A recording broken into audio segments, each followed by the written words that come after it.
Okay,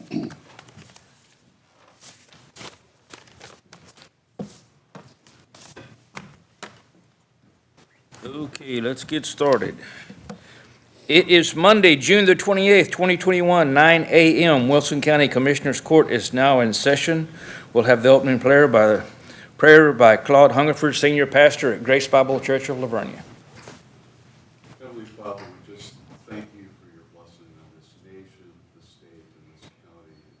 We thank you that we live in a place where government is open, the affairs of government are democratic, and we just thank you for such a blessing for that.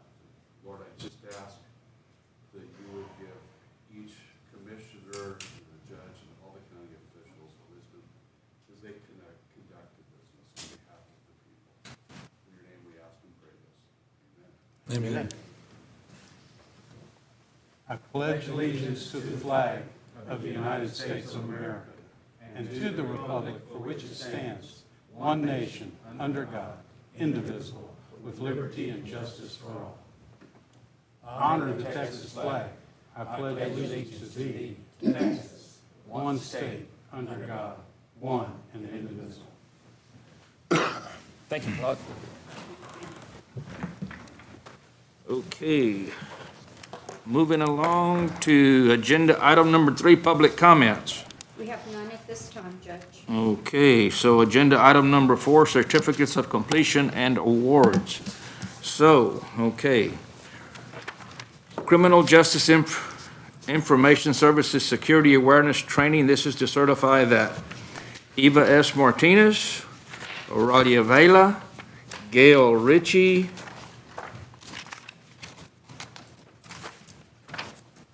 Crystal Hidalgo, Mary Spoon, Georgina Litta, and Loretta Rodriguez have successfully completed the Level 3 Security Awareness Certification, and all of them did it in June of this year.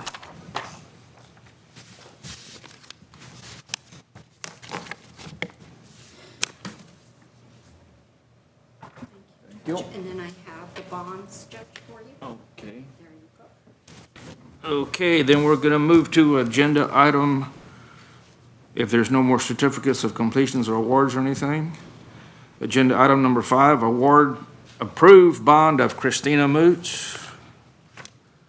Okay, our newly appointed county treasurer. To approve the bond. Second.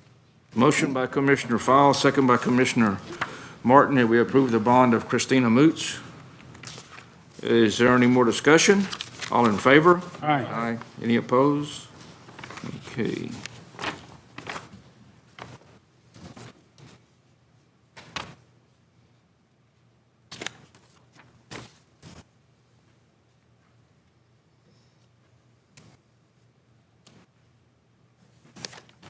Okay, and agenda item number 6 is approved bond of Gabrielle Celeste Landrum, who is the new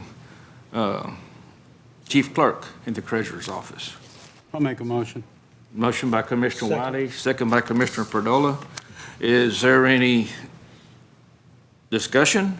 All in favor? Aye. Any opposed? Motion carries. So we have 2 new bonds approved.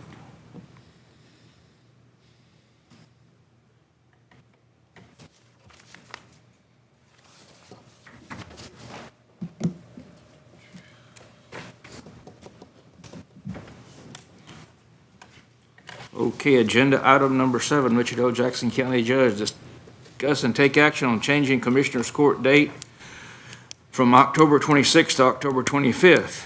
And this is one that I usually change every year because I'm gone that week or weekend.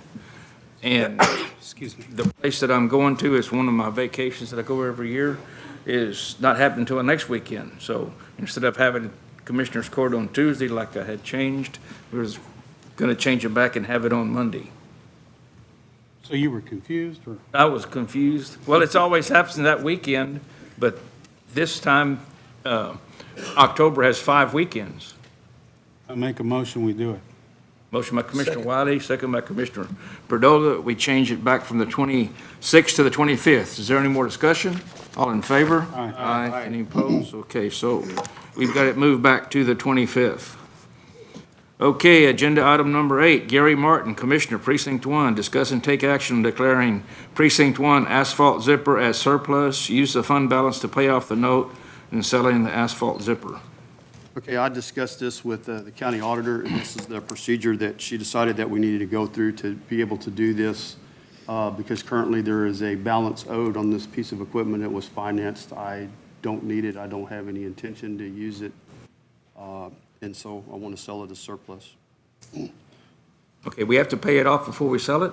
Yes, because we have to have the title. Okay. Can't be like selling a car that you have a loan. No, we can't do any backyard good old boy deals, sorry. Well, no, they do it through the bank all the time. If you owe so much money on your vehicle and you're selling it, you go Right. to the bank and you change everything and, Well, like I said, this is a process that Brenda Okay. recommended that we go through to do it. So it has a balance of about, I think after at the end of this month, it'll be like 68,000 or something like that. It's worth about 95,000. okay, I was fixing to say, is it worth more than what we owe? on Yes, it? fortunately it is. Now, whether or not we'll get that when we sell it remains to be seen, but Okay, so we'll replenish, is it coming out of your fund balance? yeah, or is it coming it'll come out of my reserve. Do you have enough in your Yes, and reserve? I've got enough to do that. And then once it's sold, we'll replenish that Okay. fund with that money once we have it in, so. Okay, To me.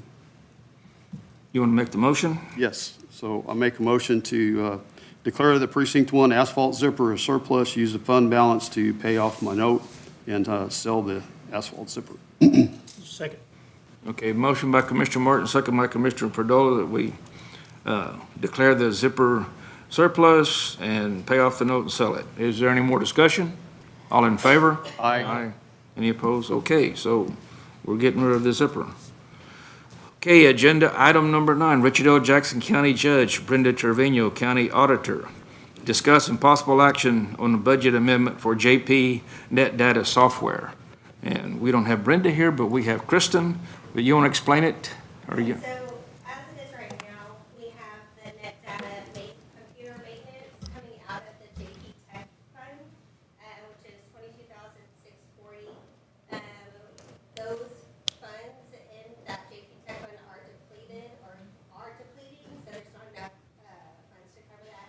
So what we want to do is transfer that to the JP departments. We used to have it budgeted there in fiscal year 17 and prior, and then in fiscal year 18, the previous auditor decided to use those funds to cover the software maintenance. So now that we're depleting those funds, there's not going to be enough to cover it, so we want to just transfer that Yeah. to the JPs, back to the JPs. What Kristen was saying, I remember when Tom did it. He said, heck, we've got enough money in the tech fund, that's what the tech fund's supposed to be used for. But then again, the last few years, we haven't got as much money coming in from the JPs as usual, so the tech fund was going down, so it couldn't keep up. So now we're gonna have to budget again for it. And right now, I guess use the money out of the fund balance to catch up, or we can pay it. But budget again for it next year until everything gets rolling and the tech fund starts supporting itself again. Because that tech fund got used for quite a few things. Yeah, we have like the hotspots, their internet, a lot of their utilities to cover their phones coming out of that tech fund right now. So that on top of the maintenance, which is 22,000, is taking a big hit off of that tech fund. And so, I mean, we took, and I'm assuming it's because of COVID, but we took a big hit with the revenues coming in. So right now, we only have $6,240 hitting the revenue as of this fiscal year. So it's a big hit. Like previous years, we were taking in around 17,000. So where are we going to be taking the money out of now? It's going to be coming out of the general fund. And is that a monthly payment or is this an annual It's payment? annual. Annual, okay. See, here's another thing on that, it's like it hasn't been budgeted the last few years. We're gonna have to add that to our budget, so that's gonna be coming off of what extra revenue that the state allows us to have. I don't see that we have a choice but to do this. I make a That's what's motion. bad. I make a motion, we do it based upon that. I'll second it. Motion by Commissioner Wiley, second by Commissioner Fowle, that we take the money from the fund balance and pay, and add it to the line item for the budget for the JP net data, the software for the annual maintenance. Is there any more discussion? All in favor? Aye. Any opposed? So we've done that. Thank you, Kristen. Okay, agenda item 10, Paul Fowle, Commissioner Precinct 2. Discuss and take action on entering into an interlocal agreement between the County of Wilson and the City of Poth. Judge, I think everybody got a copy. I'm just putting this on there just in case that we ever do anything with the city of Poth. Poth needs to help us out. It's just an interlocal agreement. There's no cost involved or, other than if we need labor or machinery. But other than that, no material cost to help out the city of Poth if they need it. And I'll make a motion that we approve this interlocal agreement. I'll second it. Motion by Commissioner Fowle, second by Commissioner Wiley, that we entered into the interlocal agreement with the Wilson County and the City of Poth. Judge. Oh, yes, sir. I have a question on Mr. Powell. Will there be accountability? How much is going to be spent to Pope and vice versa? Yes. PR is good for it with the Wilson County, Precinct 2 and the city of Pope. But are we going to be, when I asked Mr. Powell on road conditions, well, I don't have any money. Why are we going to help Pope out if we don't have any money in the precinct? And if he is going to help, is he going to keep track of how much is going to be spent? Yes, I'll keep track. We always do. The man hours and equipment hours will be, we will not supply any material. No material costs at all. It just be man hours and equipment. This is just in, Poth actually is in Precinct 2. So they have as much right to have things done for them as the people out in the county on the county roads. I didn't say that, but I'm just saying. Okay, I said it. Our roads, we always say, well, I don't have the manpower, I don't have the material, things like that. Not so much the manpower, it's the money of the material to fix the road like you want me to fix it. That's the issue. But there will be no cost in material or at all.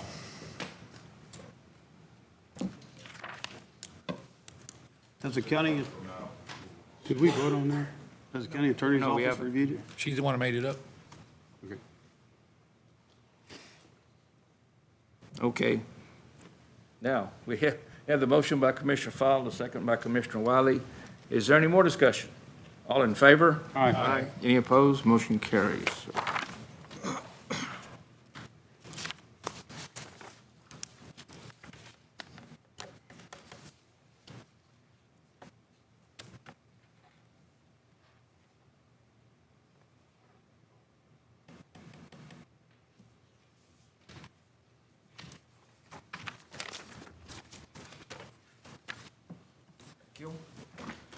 Okay, moving right along to agenda item number 11, Richard L. Jackson County Judge, discuss and take action on an interlocal agreement with Travelers Insurance for our liability coverage. And out of these agreements that I passed out this morning, I've talked with Tom about it and talked with the county auditor about it, and the assistant county auditor. This is the same thing, kind of agreement that we have with TAC, except Travelers has got this other interlocal agreement with a different set of counties, I guess, or whatever. And if we enter into this agreement, it's like entering into our healthcare insurance with TAC. We don't have to go out for bids because they're in this interlocal agreement. If we can, it gives us, still doesn't take the opportunity away from doing it, but it just gives us opportunity. And that's what we do with TAC every year with Blue Cross Blue Shield. We just renew for the next year. And that gives us the same opportunity to do this, because what has happened in generally over the years is TAC gets our healthcare insurance and Travelers gets the liability. But we have to go out for bids, and everybody bids, and Travelers always gets it, because nobody wants to split it up. There's the liability with the law enforcement, and then the, whatever the other is called, they don't want to give one without the other, if they're getting the liability insurance. So that's what this does. It doesn't take the opportunity away. If we want to go out for bids, it just is if we want to accept what Travelers has bid, that we can take it. So this allows us to continue to do what it is that we've been doing without having to go through Without all having the to go out bids for to go back doing to the do bid what we've been process. doing. Is that essentially it, Yes, in a Caddo kind of way? yeah, that's it. Have they gave us a quote for what's gonna cost next year yet? No,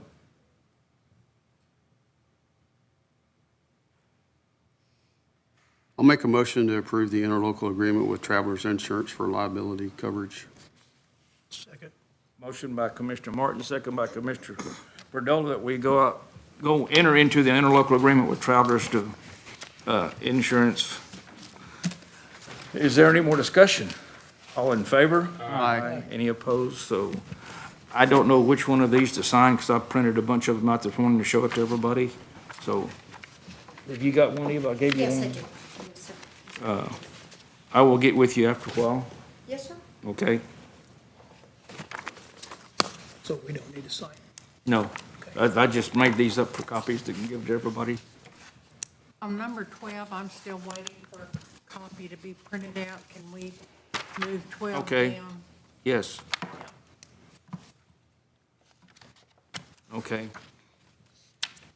So we're going to skip agenda item number 12 and go to agenda item number 13.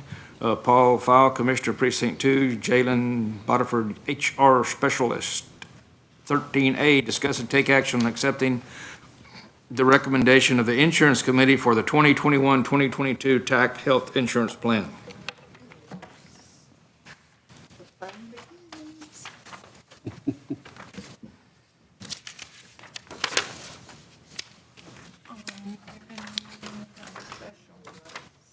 Thank you. Okay, I had a meeting with TAC in May to go over insurance renewal for this year. Wilson County performed extremely well as far as loss ratio goes. We paid in $1.7 million to Blue Cross Blue Shield last year, and we only had $1.3 million in claims. So we were at about a 74% loss ratio. Unfortunately, though, the TAC pool as a whole failed miserably, and the only thing that we can contribute it to is COVID. Explain that again. The TAC pool, Okay. because every county is in a pool. Uh-huh. Last year, our loss ratio was horrible, and we were saved by the pool. This year, it's We're saving the exactly pool. opposite. The We're opposite. saving the pool. So TAC came back and said that in order for the pool to sustain itself, every county would have a minimum 7.2% increase. We were the minimum. We had the 7.2% increase, being that we had one of the smallest loss ratios of any county in the state. Woo-hoo. The increases did go up anywhere from 7.2 to 20%. So luckily, we weren't on the 20% side of that. With that being said, they sent our options, and they were rough. I went back, negotiated with TAC to find out if there's anything else that we could do. Even on the lowest side for the deductible, if we raise the deductible to $3,500, we were still looking at an increase. And in order for the employees to stay at 100% paid insurance, we had to look at every option we could to make sure that it could still stay that way. TAC came back with another option for a network. Right now, we're on Blue Cross Blue Shield Choice. They have Blue Cross Blue Shield Essentials. Blue Cross Blue Shield Essentials is designed more along the lines of an HMO. TAC did tell me that some of the counties that were hit with a high increase are moving over to the Blue Essentials Network just to be able to budget in insurance costs for this year. Blue Essentials, the way this one works, TAC comes in for open enrollment. We're gonna do this late August. You have to, as an employee, provide them with your primary care physician that day. I had Blue Cross Blue Shield run a disruption report. What that means is they took all of our claims from this previous year, ran them through the Blue Choice Network and the Blue Essentials Network. Under the Blue Essentials Network, 92% were covered. Under Blue Essentials, 90% was covered. So it was a difference of 2%, which was not bad at all. So it essentially is exactly the same plan that we were on right now, just a different network. I did go through and look at providers in the area. The insurance committee met. That was some of their main concerns was what doctors locally are still covered. I can tell you that all of our Conley Memorial people are still on there. Conley Memorial is on there, and Guadalupe Valley Regional, and all of their doctors are still covered as well. I even ventured out to look as far as specialists on different employees that had different types of surgeries going on, asked who the doctors were, looked, and those doctors were covered as well. It's really not a whole lot of difference. The major difference is the fact that referrals do come into play on this network that we're looking at. You would have to have a referral to see a specialist from your primary care physician. The only time that is not the case is for females going to OBGYNs. Females can keep their OBGYNs. You do not have to have specialists for those. Other than that, they gave us two different rates for that Blue Essentials network. And I got the email last night at 10 o'clock with these rates. So between Brenda and myself, last night at 10 o'clock, we were putting numbers together to get this going. The Blue Essentials network, we looked, one of the questions was, can we drop the deductible, and what would the savings be if we were able to do that?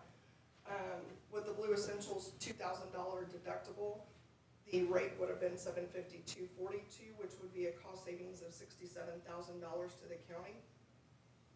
And if we leave it the way it is, with the $2,500 deductible, the rate is $726.40 a month, with $123,000 savings to the county. That was two of the major things we were looking at between the Blue Essentials network was a $2,000 deductible and the $2,500 deductible. The census that I got from the committee was leave the deductible the way it is. One of the committee members did express to me that she felt like if we are able to drop the deductible, she felt like we should do that. But as I said, the census came back from the majority that said leave the deductible the way it is. And that's 2,000 or 2,500? 2,500. My concern when we got into this, which is what Jalen expressed, is that in past years, before we were with TAC, we had those proposals, and then when you look at the list of doctors, the doctors were all in San Antonio. And so there was a limited access, and my point was the majority of my people go to Seguin. And where the majority of your people probably go to Floresville, and Lavernia might go to San Antonio. Right. And so this thing needed to be broad enough to take care of all of them. And in the past, that was not necessarily the case. Insurance is, as long as I've been here, I've been on the insurance committee, and it is a pain in areas that I don't want to discuss right now, consistently. What this has done is it doesn't, our rates should have gone down this year, and in a normal year, they would have. But what TAC has done for us, the last year we were outside of TAC, I'm just going to state this for the group, and Commissioner Fowle will, I think, agree with this, is the representative that we had when we were going to the general market came in and said, okay, when you budget for a 19.5% increase in your rates. And in the end, it ended up being under 10%, but you never knew. You never knew. Here, you're in a pool, and in a normal year, our rates would have gone down, but I guess because of COVID, nothing was normal. No. And just so y'all know that only 2% of our employees met the deductible last year. Yeah, it was Very small amount, possible. you know. And from my standpoint, we should leave the deductible where it is. Before we went to TAC, if we came in under, like we did, we would get a refund from the insurance company. Is that, Yes, and we do the same with TAC, even though last year we came in way above, we still did get, a check back from TAC, and I wanna say it was in the range of $8,000. This one, from what I can imagine, is going to be quite higher than that, because we did perform extremely well. I don't wanna guesstimate on a number, because I'm not exactly sure how they calculate that, but we should get a return. and that check actually comes from Blue Cross Blue Shield. It does. I have a crazy idea, which should have been a crazy idea for the meeting the other day. But if last year we had $1,692,000, is that correct?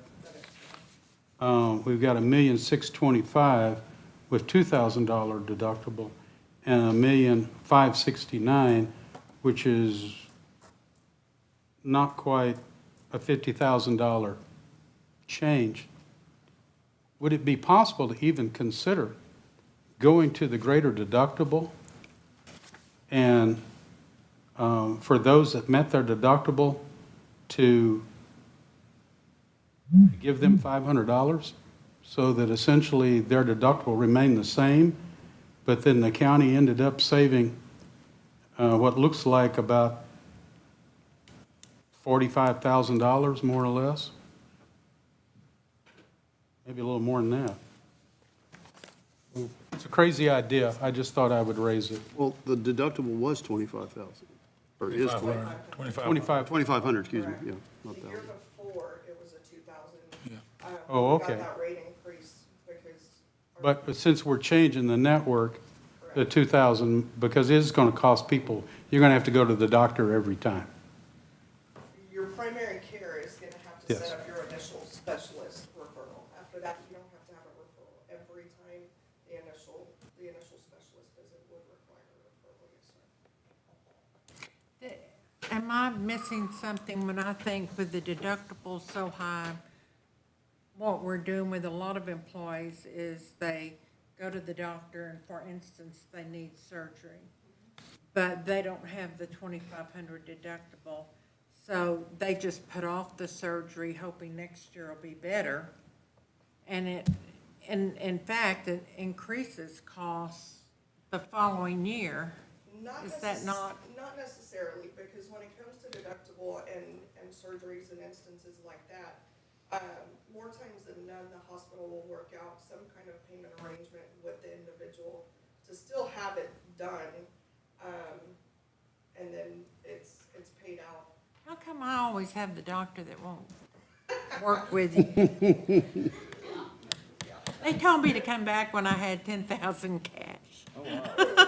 Collin Memorial will work with you because they're gonna get a whole lot more on the back end. That 2,500 just gets them started. It depends on where you go. I mean, every one of them's different.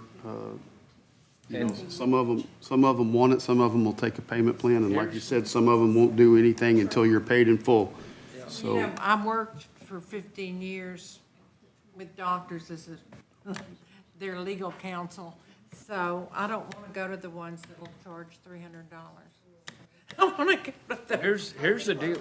I think our main concern in looking at these rates was to see how we could go about making sure that the employees were still covered at 100%, without having to take anything out of their check for insurance purposes. When you look at the pay scale for the county, some of those on the bottom end, I'm not sure that they would be able to do it. So the main concern was how can we go about making sure that our rates are still low enough with a decent insurance plan and make sure that the employees are not gonna be affected on their pay stubs. I think we should go with the Blue Essentials $2,000 deductible, Lower the deductible. because that offsets We're still gonna be coming in below. below what we had last year. Yes, significantly. We're still saving money. How much below, do you have that number there exactly? The cost savings is gonna be $67,000. Yeah. And then 2,500 would be 123,000 savings. Well, but remember, she said that only 2 people came to the 2%. deductibles. 2%. About which is five- not much 2% more, or about 2 3 people? It's about 5 people that came Or up. 3.5 people. Here's the deal, the people that are eligible for Medicare, your deductible is $185. Correct. That's, And for the most part, most of our employees that have been eligible have gone that route. I've had quite a few here in the last couple of months that have reached that point and have moved over, and it's seamless, very seamless. so Commissioner Wiley's gonna recommend the $2,000 deductible? Well, I hadn't thought about there only being 5 people.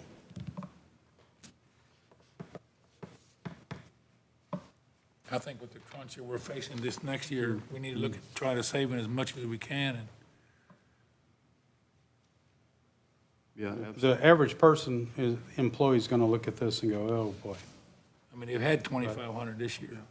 Well, but remember, we're paying 100% for their insurance. Not all employers do that. Yeah, I agree with that. So I mean, you know, it is difficult. We all have to budget and save and plan, and, you know, medical issues come up, and it makes times difficult, just like everything else. But, The budgets are going to be tight from here on out, yes, regardless of how much the county grows because of the state. right. All right, I will defer and make a motion that we go with the Blue Essentials $2,500 deductible. I'll second that. What was that again? The Blue Essentials with a $2,500 deductible. Okay, What is the rate? that's what I wanted May to I ask? be sure I heard that right. Blue Essentials per Yes. month, we're looking at $726.40. Right now, we pay $783.46. 46. So we're looking at almost $60 savings per month per employee. Which is real money. Okay. Motion by Commissioner Wiley, second by Commissioner Martin, that we go with the Blue Essentials, the $2,500 deductible at a premium of $726.40, correct? Okay, is there any more discussion? All in favor? Aye. So, any opposed? Motion carries. Understanding all that. It's a Yes. problem. Thank you for your hard work. We have a new Yes. insurance policy. Thank you, ma'am. Appreciate that very much. Okay, anything on 12? Catherine? Oh, yes. Okay. Tom asked if y'all could look at the resolution and pass the resolution, trusting that the agreement says what the resolution says. Okay. Well, I'll let him call the agenda. Let me Oh, okay. do this. Agenda item number 12, Gary Martin, Commissioner Precinct 1. Discuss and possible action to enter into a memorandum of understanding with Guadalupe County to provide interlocal law enforcement support services to the respective sheriff's offices. Okay, Okay. so, thank you. And I'll let Sheriff Stewart explain why we're doing this. Sheriff of Guadalupe County has been more than helpful to us already in support of our narcotics endeavors, and they have resources that we do not currently have or probably won't have for some time in the future. And them being willing to work with us and partner with us, allow us to utilize their resources for just a little return on us helping them if they need our help in their county, to me is more than apt agreement. And the county commissioners in Guadalupe County have already approved the other side of this. All I'm asking is that we approve our side so that us and Guadalupe County can work together. They're willing to train us. They're willing to take our people up there if we want to train them in interdiction type stuff or whatever. And we've utilized their canines on a couple occasions already. And the other day we were talking, and you said something about SWAT, that you would have And guys actually, trained? they are currently a little low in their SWAT numbers, and they were throwing around the idea, but it hasn't been finalized, of seeing if we would be willing to supply some personnel, which our biggest deal on the personnel side, and we told them, was the equipment cost for that person is expensive. But I think they'll supply us the equipment if we just supply the body. And that would also give us, if I sent 2 or 3 up there and had them trained with them, even though I wouldn't have a whole team here, I would have trained guys that could hold down the situation while we're waiting for the other part of the team to get here, rather than waiting for a whole team to get here all at one time. It makes sense to me. I think this would be a pretty good agreement with us. Guadalupe County, like I said, has a lot of resources, and they're more than willing to help us move forward. But just that in the SWAT deal, we'll get the use of their whole SWAT team for what we provide, so I think that. And they have quite a bit of resources. I am learning that as we go. Yes. And they do things already that we could benefit from, just from learning how they go about doing it. So this would significantly help our fight, the sheriff's office fight against drugs in the county? Drugs and any other crime, yes. I think that's an issue. I make a motion, we do it. Motion by Commissioner Wiley, second by Commissioner Fowle, that we enter into the memorandum of understanding with Guadalupe County. Is there any more discussion? All in favor? Aye. Any opposed? Motion carries, so. Anytime you can get help from a rich cousin. There you go. Makes sense. Okay. Now we're moving around again, back down to agenda item number 14, Richard L. Jackson County Judge Leanne Hoshak, EMC. Okay, ACS, iInfo Mass Notification System. Okay, discuss and take action on budgeting for continued use of the system. So the iInfo is our mass notification system that we've had for quite a few years. It's always been funded by a Homeland Security grant as a regional project through ACOG. And that is no longer going to happen. So if any jurisdictions that are currently using it want to continue using the system, we would have to pay for it ourselves. We currently have over 10,000 registered people in iInfo. I received a quote. We have got 4 licenses, and the quote that I received is $5,390 per year.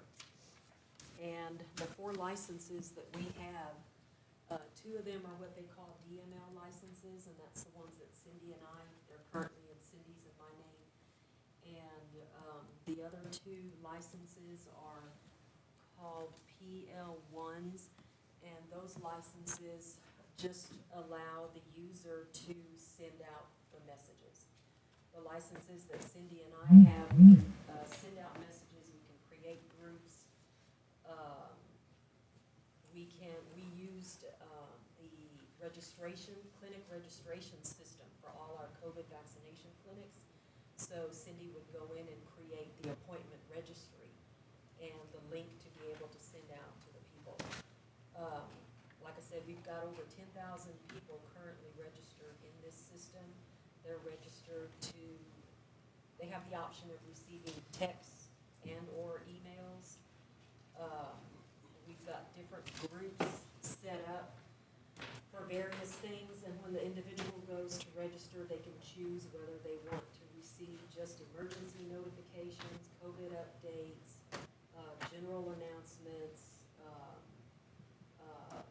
weather notifications from NWS. This system is also linked with the National Weather Service, so we don't have to go out and put that message if the National Weather Service automatically puts out a message. It will also go out through iInfo. And the system is now also linked with IPAWS. And that's a system that if we had a dire emergency, and we wanted to get word out to people in a certain area, we would be able to choose the cell phone towers within that area, and the message would go out through the cell phone tower to anybody within that radius of that cell phone tower. That's very heavily regulated by the feds, so it's not just any message that you can send out that way. But this system gives us access to that ability, and that's another good thing about the system. When is our contract up, and when do we have to start paying for it? That's what I'm, The current usage expires September 30th. okay, so we can just budget for it in the new year. Right, in the new year, yes. Okay. To be able to budget. So it's not gonna affect for next anything we're year. doing right now. We just be sure.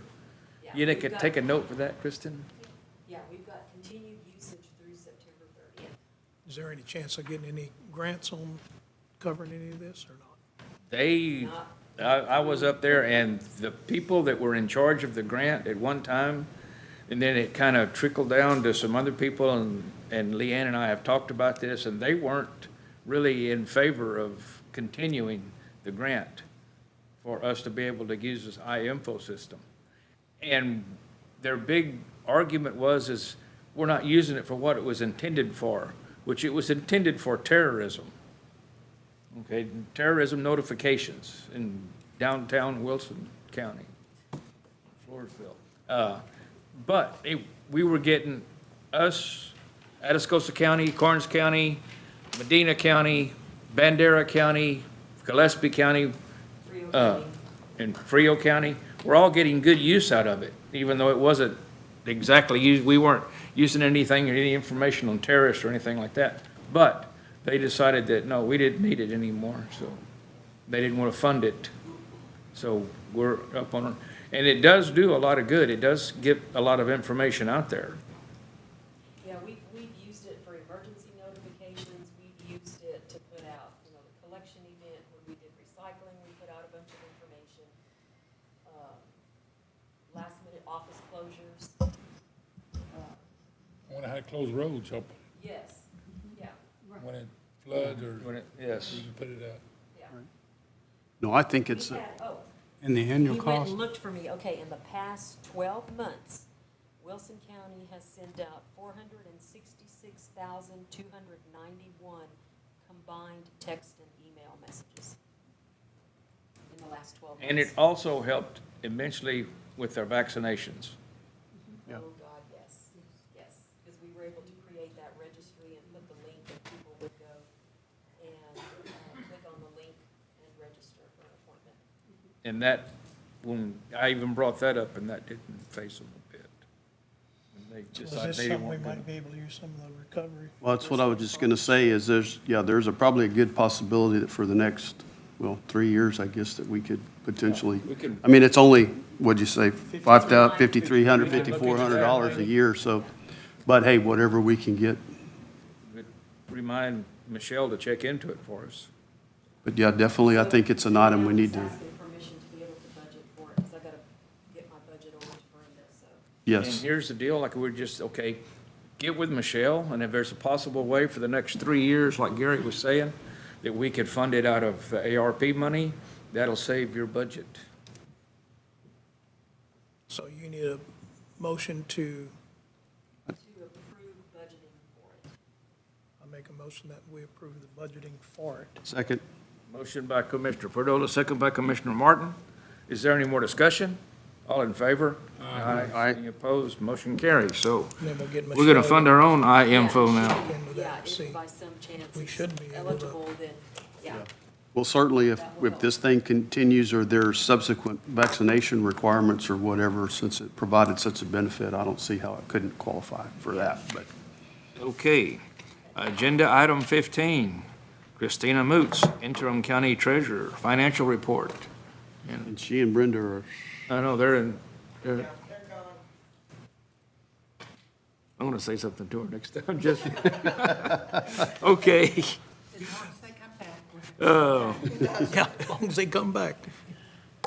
Okay, agenda item 16, Jalen T. Bodiford, Human Resource General Specialist, payroll and personnel changes. Just have one today. Ashley Daywood was hired as a corrections officer for the sheriff's department on June 11th, making $14.65 per hour and $32,000 annually. Thank you, that was quick. Are you about to get a full slate out there in your, three more? You'll never, I don't think you ever, by the time you get it full, then it starts all, it starts all over again. If any of y'all need or know anybody looking for a job, part-time work at the collection, we're shorthanded out there. I know we've been trying to hire somebody, and Sure, 1, 2, how many do you need? one right now, we need one for sure. If you know anybody looking for a job. Okay. Okay, agenda item 17, Brenda L. Trevino, County Auditor, or Kristen Lavis. Financial report, bills. So the total is $282,786.43.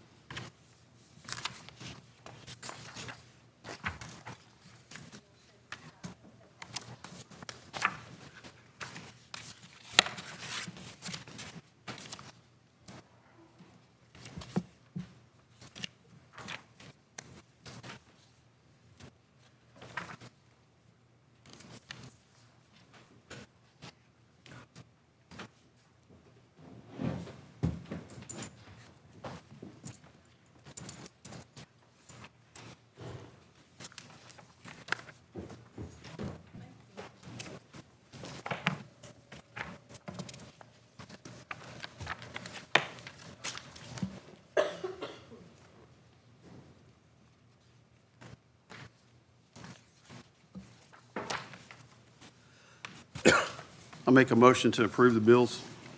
Motion by Commissioner Martin, Second. second by Commissioner Perdola, that we approve the bills. Looks like we've been doing real good on the bills here lately. Has anybody got any questions, additions, deletions, anything like that? You lucked out. All in favor? Aye. Any opposed? So, we passed the bills. We can pay them now. Okay, and then the big one, agenda item number 18 at 9:48. We're adjourned.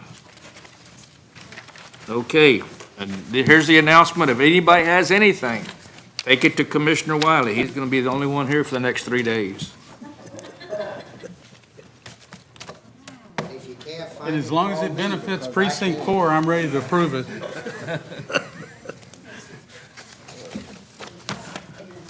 I got my GPS It's tracker in on. good hands.